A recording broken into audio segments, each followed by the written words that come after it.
بھلائیوں سے محبت، برائیوں سے نجات،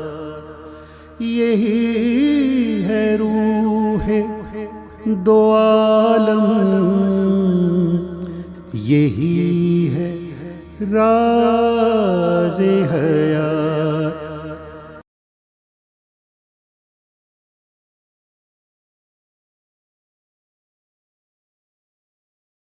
بسم اللہ الرحمن الرحیم۔ السلام علیکم ناظرین،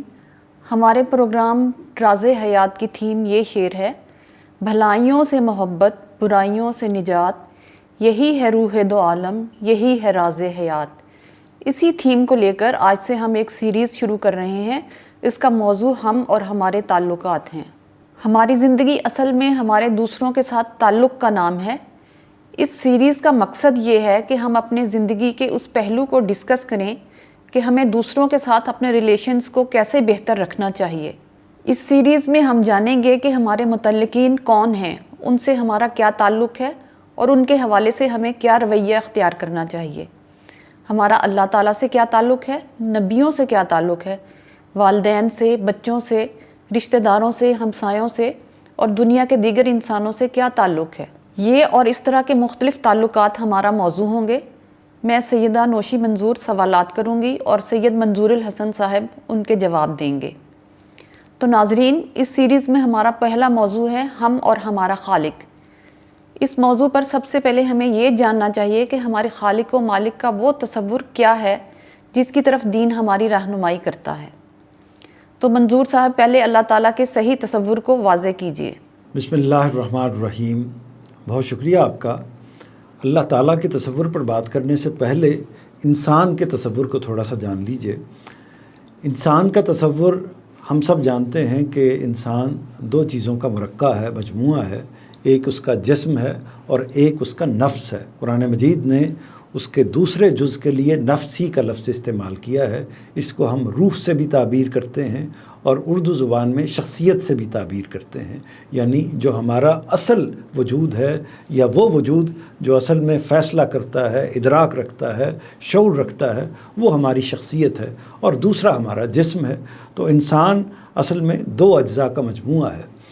تو اب اللہ تعالیٰ کے تصور کے حوالے سے اگر ہم قرآن مجید کو دیکھیں تو ایک چیز ہمارے سامنے آتی ہے، اور وہ پہلی چیز ہے کہ ہماری تاریخ میں، یعنی انسانوں کی تاریخ میں ایک بڑا واقعہ ہوا ہے۔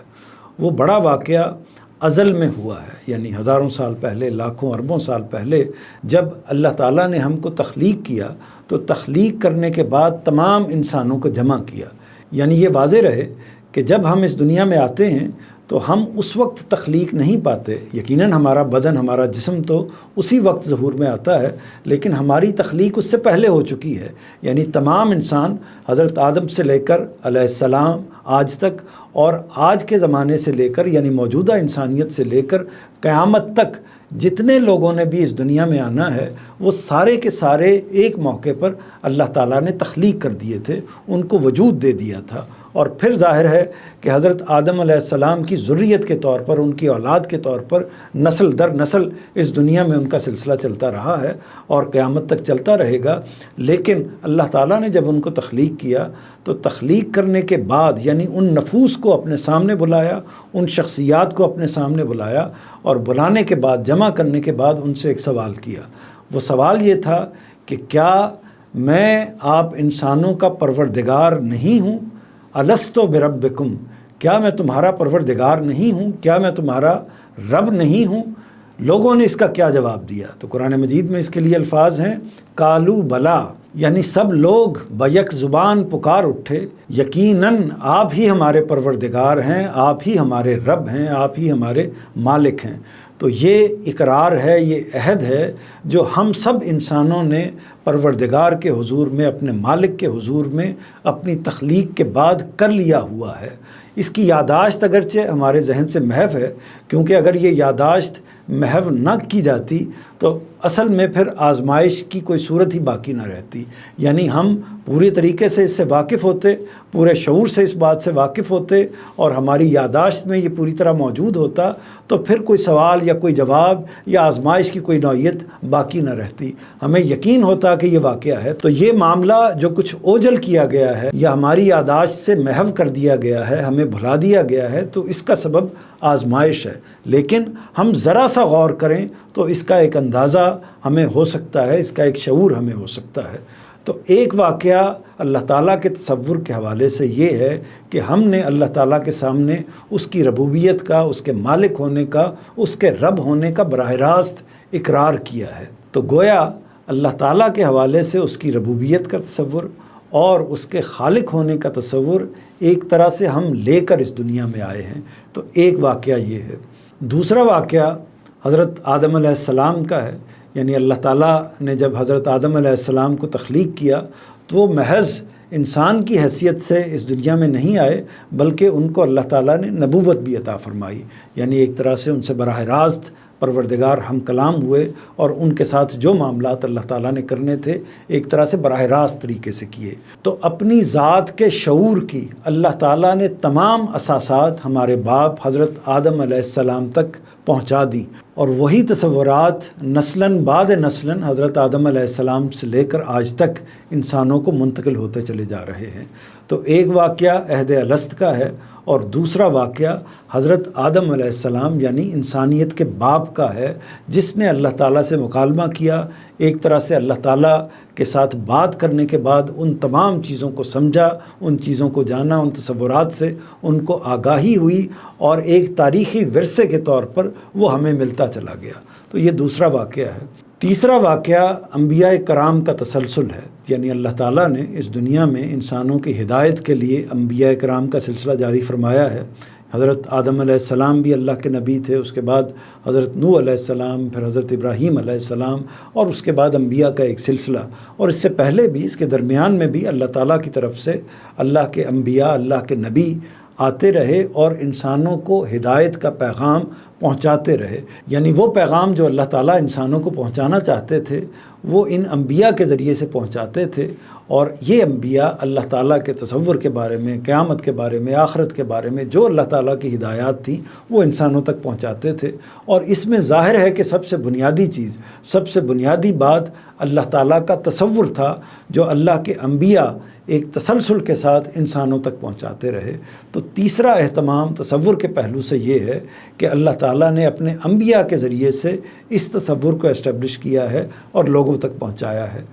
چوتھی جو چیز ہم کہہ سکتے ہیں وہ انہی انبیاء کے ساتھ اللہ تعالیٰ نے اپنی کتابیں بھی نازل فرمائیں. تورات، انجیل، زبور اور قرآن مجید اور بعض دیگر صحائف بھی انبیاء اپنے ساتھ لے کر آتے رہے یا اللہ تعالیٰ نے انبیاء پر نازل فرمائے، اور ان میں بھی وہی تصورات، وہی باتیں تھیں جو اللہ کے پیغمبر انسانوں تک پہنچاتے تھے اور جو اللہ تعالیٰ نے اپنے کتابوں میں اپنے کلام کی حیثیت سے نازل فرمائی ہیں. تو ان میں بھی ظاہر ہے کہ اللہ تعالیٰ کے تصور کے تمام جو پہلو ہیں جو انسان سمجھ سکتے ہیں، جن کا ادراک کر سکتے ہیں، وہ اس کے اندر موجود ہیں. تو یہ چوتھی چیز ہے. اس کے ساتھ ایک اور چیز انسان کا تجربہ، مشاہدہ اور اس کی عقل ہے. ان سب چیزوں کی رہنمائی میں، یعنی اپنے مشاہدے سے، اپنی عقل کی رہنمائی میں، اپنے تجربات سے انسان جو کچھ جانتا ہے کائنات کے بارے میں، اپنی ذات کے بارے میں، اپنے ارد گرد کے بارے میں، وہ ساری چیزیں مل کر بھی اس کو جو علم دیتی ہیں اس سے پروردگار کا، اللہ تعالیٰ کا، خالق کا، رب کا ایک تصور قائم ہوتا ہے. تو یہ چند چیزیں ہیں. یعنی عہد الست ہے، پھر حضرت آدم علیہ السلام کا واقعہ ہے، اور اس کے بعد انبیاء کا ایک تسلسل ہے، پھر کتابیں ہیں، اور اس کے بعد انسان کا تجربہ اور مشاہدہ ہے جو کائنات کو دیکھ کر وہ اللہ تعالیٰ کے تصور تک پہنچنے کی ایک طرح سے کوشش کر سکتا یا اس کو جان سکتا ہے. تو یہ ساری چیزیں مل کر جو کچھ بھی ہمیں پروردگار کا تصور دیتی ہیں وہ اصل میں صفات کے پہلو سے ہے، وہ ذات کے پہلو سے نہیں ہے. یعنی پروردگار کی ذات تک ہم رسائی نہیں حاصل کر سکتے، اس کو جان نہیں سکتے. بعض انبیاء نے اس کو جاننے کی کوشش بھی کی، جیسا کہ حضرت موسیٰ علیہ السلام کا واقعہ ہے، لیکن واضح ہوا کہ نہ وہ پروردگار کو دیکھ سکتے ہیں. وہ اگر اس کو جان سکتے ہیں تو اسی پہلو سے جان سکتے ہیں کہ اس کی صفات کیا ہیں. چنانچہ وہ ہمارا خالق ہے، ہمارا پروردگار ہے، ہمارا رب ہے،